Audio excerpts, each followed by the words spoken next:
Convém que eu faça as obras daquele que me enviou enquanto é dia, porque a noite vem quando ninguém mais pode trabalhar. Isso aqui é Jesus falando com os discípulos, por quê? Porque eles fazem uma pergunta para Jesus. A gente vai ver essa pergunta. Tudo bem com você?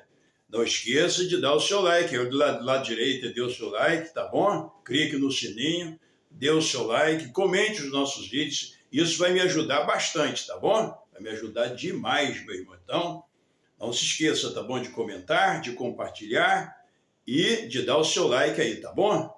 Que Deus abençoe você. Então, voltando aqui ao tema, e o tema hoje é aquilo que eu me proponho falar aqui no YouTube, que é obra missionária. É um assunto que já foi muito abordado no passado, ainda é abordado, mas não com a intensidade como foi no tempo passado. E por que era bem tratado esse assunto no passado? Principalmente no final dos anos 70 e com a ênfase muito grande nos anos 80, né? Aí a gente começou a ver jovens se interessando mais por seminários bíblicos, tá? Gente saindo, indo para o campo missionário, porque o Brasil viveu uma crise. Quem tem aí, já tem mais de 45 anos aí, mais ou menos lembra, né, 50 anos, daí para frente, o que foi os anos 80, que a gente chama de década perdida. E quem está vivendo crise quer melhorar, meu irmão. Essa é a verdade. Quem está vivendo uma crise, ele quer sair da crise e não importa, né? Então, e a gente viveu uma crise séria naquele tempo. Inclusive, até no vídeo passado, eu falei do tempo pós-moderno, né? A pós-modernidade. Porque a modernidade, ela, né, eu lembrando os senhores e as senhoras, ela começa ali com a conquista de Constantinopla, né? Que hoje é Istambul, na Turquia, 1453, não foi? E ali, com os turcos otomanos, ela vai até a Revolução Francesa, né? Em 1788, nisso me parece, a Revolução Francesa. Então, e a pós-Revolução Francesa, a gente chama de tempos pós-modernos, né? E agora estou vivendo esse tempo pós-moderníssimo, né? Esse tempo contemporâneo, que já não é nem pós-moderno, mas é o tempo pós-moderníssimo. E o mundo vai se modernizando, e à medida com que o mundo se moderniza, as coisas se modernizam, a vida fica boa, a vida fica mais fácil, né? Tem coisa que eu vejo às vezes aqui no YouTube, que às vezes eu fico rindo aqui no meu escritório. Eu fico rindo porque quase que não dá para acreditar, né, que eu fiz aquelas coisas. Às vezes eu vejo carro de boi, uma coisa que eu gosto muito, né? As pessoas trabalhando a terra com carro de boi, arado, carro, aquela coisa. Mas no meu tempo, eu não estou velho, não sou tão velho assim, eu nasci em 65. Quase tudo ali no sul de Minas já dá no carro de boi. As estradas ali, para valer mesmo, começou a ser cortada ali, pelo menos na minha região sul de Minas, nos anos 70, né? Nos anos 60, mas eu me lembro ali, a estrada que vai para Itajubá, que liga a minha região a Três Corações, a Varginha ali no sul de Minas. Eu me lembro ali, o papai me levava eu bem pequenininho para ver os tratores de esteiras preparando terra, né? Preparando a terraplanagem, né? Que a gente chama, para a instalação das rodovias. Porque na minha infância, todas as minhas viagens eu gostava muito. Era para casa da minha avó, de carro de Minas para a Soledade de Minas, era de trem. Tudo se fazia de trem. Eu me lembro que meu pai comprou uma charrete no começo dos anos 70, e aí foi lá para a estação de carro de Minas pegar a charrete dele, né? Era muito legal, né? As mães na estação de carro de Minas, todas chorando que os jovens iam servir lá em Itajubá, né? No batalhão de Itajubá. E a minha cidade não tinha ensino médio, não tinha ensino médio. Então, quem terminava o ginásio, né? A Escola Estadual Guedes Fernandes, lá em Carmo de Minas, e aí tinha que ir para Itajubá ou Três Corações e fazer ensino médio. Só quem tinha bufunfa, né? Que ia. Essa é a verdade. Então, a coisa modernizou, e aí quando acontecia uma coisa grave, mandava um telegrama, a gente pagava por letra, né? Ali é um negócio, é coisa de maluco, irmão. Você nem acredita que a coisa modernizou tanto. A minha primeira viagem de carro foi num Jeep, né, da William. Oh, meu Deus, que legal, né? Mas como mudaram as coisas? Mudou rapidamente, mudou para melhor. E as pessoas estão extremamente ocupadas. Daniel falou desses dias, né? Está lá no livro de Daniel, dizendo, olha, a ciência se multiplicará e os homens correrão de um lado para o outro, né? Então, ele diz que os ímpios não entenderiam, os justos entenderiam. Então, a gente entende que isso, né, Deus já falou a respeito disso. Então, as coisas vão se modernizando. Mas escuta uma coisa, irmão, tudo se moderniza. Só que a sua vida é esse tempo mesmo que você tem. Tem coisa que você quer fazer que você não vai fazer, a sua geração pode até fazer. E, de repente, não fazem. Por quê? Porque as coisas mudam. Os preconceitos mudam, né? Os conceitos das coisas mudam. Então, tudo vai se sofisticando.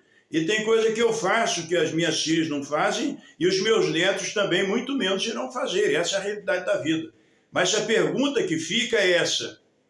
Estamos nós trabalhando para Jesus? Porque pregar o Evangelho é a ordem de Jesus. Então, São João capítulo 20, ele foi claro, como o Pai me enviou, eu enviei a vós. Marco, então a gente está sempre falando. E o meu objetivo aqui, qual é? Por ser um ex-metalúrgico, trabalhei tantos anos, Deus falou comigo, não vá se de enxerido não, cuidado. Cuidado que a coisa é séria. Deus chamou você, te prepara, tá? Intelectualmente, te prepara na vida econômica, porque depois não vai reclamar. Não vai chorar não, entendeu? Então você sente o chamado? Tem convicção de que o Espírito Santo está falando com você? Então te prepara.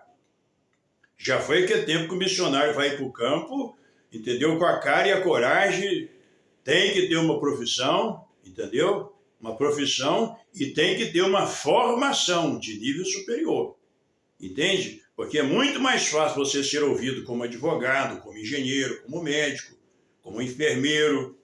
E todo canto desse mundo precisa de um médico, precisa de um enfermeiro, precisa de um bom engenheiro, de um bom agrônomo, entende? Então, te prepare, tá? Te prepare intelectualmente também, tá? E vá. Porque o que está escrito lá em Mateus capítulo número 13? E o semeador saiu a semear a sua semente.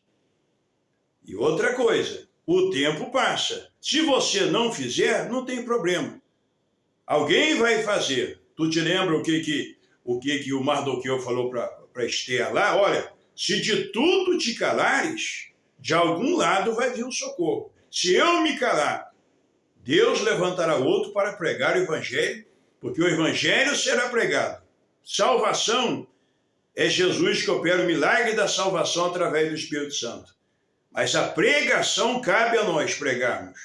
Até Paulo, né? Ele fala em 1 Coríntios, capítulo número 9, ele diz assim, ai de mim, se não pregar o Evangelho, porque sobre mim pesa esta obrigação. Eu sempre dou aqui uma mesclada aqui sobre história, sobre geografia, né? Que a gente tem que ter o conhecimento da coisa. Peço até perdão, que no meu vídeo passado eu disse que a Segunda Guerra Mundial começou em 1936. Não, ela começou em 1939, com a invasão da Polônia pela Alemanha, né? E termina em agosto de 1945, ali com as bombas de Hiroshima e Nagasaki. Me perdoe aí, tá bom? Então, eu até lembrei aqui dos acontecimentos dos tempos modernos, do tempo pós-moderno, essa era moderníssima. E aí a gente precisa estar sempre lendo a parábola do insensato ali, do rico insensato que está lá em Lucas 12. O camarada cresceu na vida, e como é bom crescer na vida, mas o problema é a gente colocar o coração na incerteza da riqueza. Por mais rico que o indivíduo seja, ele pode comprar um bom remédio, uma boa cama e pagar um bom médico. E médico não cura, o médico trata o doente. Ele vai prescrever ali um tratamento e o doente vai ter que seguir o tratamento, às vezes não funciona. Tu tá entendendo? Uma filha minha faleceu lá em Taubaté. Minha filhinha, se estivesse viva hoje, teria 34 anos. Mas eu me lembro quando ela foi passar de cirurgia, um dos melhores neurocirurgiões de Taubaté, o doutor Antônio Carlos Costardi, ele me chamou e disse assim, Ademir, peça a Deus agora, sua filhinha vai entrar na sala de cirurgia ali e eu vou fazer minha parte de médico, tá bom? Mas a vida da sua filha está nas mãos de Deus, tá bom? E pede a Deus aí, fica aí pedindo a Deus aí. Porque se ela voltar viva da sala de cirurgia, tu te prepara para carregar sua filha na cadeira de roda, no máximo até aos 12 anos, porque de 12 anos ela não passa, vai ficar cega, vai ficar muda, então se prepara já, tá bom? E aí, infelizmente, né, ela fez a cirurgia, voltou do pós-cirúrgico, mas com 1 aninho de idade, Jesus levou a minha filhinha para a eternidade. Não foi fácil, mas foi um médico admirável, Ela tinha um médico dela, Dr. Marco Antônio Luciano, um médico extraordinário. Quando a minha filha chorou, quando a minha filha morreu, né? Chorou fui eu. E ele chorou também junto comigo. Ele falou, Ademir, tu viu, Ademir, que tudo que era possível fazer eu fiz. Eu vi, não, doutor, eu estou vendo aqui. Né? Ela faleceu no Hospital São Lucas, em Taubaté. Acho que hoje existe mais. Ela faleceu em 90. Então a vida é assim, eu tinha um bom plano de saúde, eu tinha até um dinheiro guardado, gastei, fiz o melhor, mas a minha filha morreu, tu tá entendendo? Então assim é a vida, meu irmão, assim é a vida. E o conselho que eu dou a você, é esse, então, se Deus chamou você para pregar o evangelho, pregue. Ninguém vai impedir você de pregar. Ninguém vai impedir você de realizar a tarefa que Deus chamou você para realizar. Pode ficar tranquilo. Tu está entendendo? O problema é que às vezes nós olhamos para uma coisa, para outra coisa, e nos envolvemos, nos embaraçamos com as coisas da vida e o tempo passa. E nós corremos o risco de não fazermos ou não concluirmos a tarefa que Deus bondosamente entregou nas nossas mãos a fazer. Você já leu lá, me parece que está lá em São Lucas 17. Jesus está dizendo assim, olha, se vós fizerdes somente aquilo que vos foi mandado fazer, dizei, somos servos inúteis, porque só fizemos aquilo que deveríamos fazer. E às vezes, no sentido humano, a gente até faz muito, né, irmão? Eu vejo. Né, eu estou sempre ali em Goiânia, vou sempre em Brasília, né? Conheço várias cidades do estado de São Paulo, né? Mais especificamente o Vale do Paraíba, que é o vale mais rico do Brasil, todo aquele trecho de São Paulo ao Rio, eu conheço tudo. Indústrias, riqueza, né? São José dos Campos, eu trabalhei ali, na indústria automobilística, então é uma ilha tecnológica ali, não é verdade? E as pessoas estudam, correm e tal, que não é errado, tem que fazer isso mesmo. Né? Então, quem mais trabalha, quem menos ganha. Então, a forma de ganhar é com a mente, né? Trabalhar com a mente, ser criativo, produtivo, tá bom? Mas não te esqueça, tendo muito ou tendo pouco, ou não tendo nada, um dia sairemos desta vida para encontrar com o Senhor Jesus Cristo. E aí a pergunta fica aqui, meu irmão. O que é que nós estamos fazendo nesse tempo pós-moderno? Nesse tempo que a gente sai de um movimento e já vem outro movimento, né? E já vem os dias aqui, parece que a coisa passou tão rápida. Vai ter Olimpíadas no Brasil, depois passou e tal, ficou só a reclamação e o gasto, né? Olha, vai ter Copa do Mundo no Brasil e aquele gasto todo, e passou. E as coisas passam ligeiramente. Agora fica a pergunta, e nós como igreja? Você, eu estou aqui em Boa Vista, Roraima. Fui chamado por Deus, saí lá de São Bernardo do Campo, em 97. Estamos em 2023. Eu não vi o tempo passar. Mas eu posso dizer para você com muita humildade, que eu tenho feito aqui aquilo que Jesus me chamou para fazer. Tá bom? Então, aonde você estiver, trabalhe. E não te esqueça de cuidar bem da sua família. Não adianta a gente ganhar muita gente para Jesus e acabar perdendo a nossa família. Então, você e eu, nós vamos dar conta. Domingo passado foi Dia dos Pais. E o que Deus fala lá no tempo da lei? Repetição da lei de Deuteronômio, né? Capítulo 6. Essas palavras que hoje te ordeno estará no seu coração, e dela intimarás aos teus filhos. Fala com ele, assentado em sua casa. Fala com ele deitando-te. Fala com ele levantando-te. Fala com ele andando pelo caminho. Porque aquele que em você, em mim, começou a boa obra, ele vai aperfeiçoar até aquele dia. E eu almejo que a minha geração, né, minhas filhas, os meus netos, parte deles, faça o que eu estou fazendo. Porque meu pai, eu vi, o meu pai deixar as bancas de feira, a minha mãe deixar o comérciozinho dela e sair para o trabalho missionário. Foi muito lindo. E a maior riqueza que eu tenho foi ter visto os meus pais ativos, animados, despertados e fazendo com alegria a tarefa que Jesus os designou a fazer. Meu pai está ainda, continua trabalhando para Jesus alegremente, né? 87 anos vai cumprir agora, cheio do Espírito Santo, cheio de alegria, sempre fala comigo, me motiva, me orienta, e eu fico muito feliz. Então eu estou fazendo, espero que a minha geração também faça.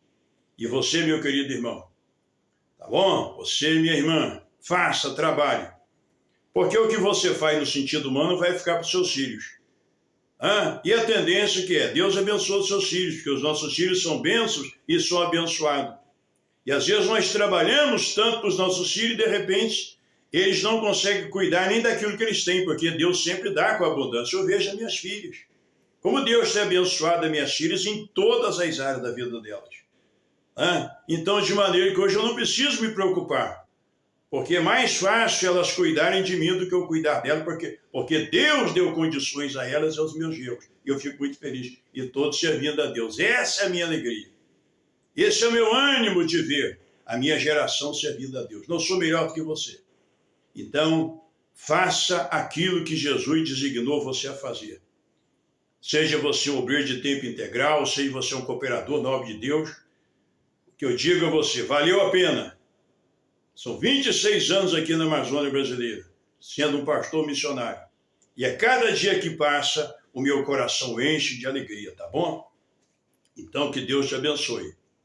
E o meu objetivo sempre aqui no YouTube, principalmente no YouTube, é motivar você e dizer para você que eu não me arrependo nem um minuto de nada daquilo que fiz, da decisão que tomei. Porque às vezes a riqueza ela é coisa boa. Eu falei para você do rico insensato de Lucas 12. Estava tão animado que a propriedade ele produziu muito e ele razoava consigo dizendo, o que farei? Não tenho onde recolher as minhas novidades. E teve uma ideia criativa.